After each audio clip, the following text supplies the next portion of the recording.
ഉൾക്കട്ടെ മറ്റൊരു വാർത്തയിലേക്ക്. റിയാദിൽ സൗദി പൗരനെ കൊലപ്പെടുത്തിയ കേസിൽ മലയാളിയുടെ വധശിക്ഷ നടപ്പാക്കി. പാലക്കാട് പത്തേരമാല സ്വദേശി അബ്ദുറഹ്മാന്റെ ശിക്ഷയാണ് നടപ്പാക്കിയത്. സൗദി പൗരൻ യൂസഫ് അൽ ദാഗിറിനെ കൊലപ്പെടുത്തിയ കേസിലാണ് ശിക്ഷ വിധിച്ചിരിക്കുന്നത്.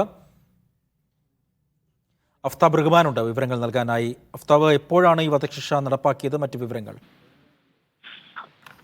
ഇന്നാണ് സൗദിയിലെ ആഭ്യന്തര മന്ത്രാലയം മലയാളിയുടെ വധശിക്ഷ നടപ്പിലാക്കിയ വിവരം പുറത്തുവിട്ടത്. സൗദി പൗരൻ യൂസുഫ് അൽ ദാഹിറിനെ കൊന്ന കേസിലാണ് ഇന്ന് വധശിക്ഷ നടപ്പാക്കിയിരിക്കുന്നത്.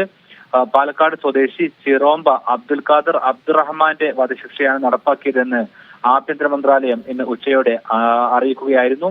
നിരവധി സിറ്റിംഗുകൾക്കും ഒപ്പം തന്നെ അപ്പീൽ കോടതിയുടെയും വിധികൾ എല്ലാം തന്നെ പ്രതിക്ക് എതിരായതോടുകൂടിയാണ് വധശിക്ഷ നടപ്പാക്കിയത്.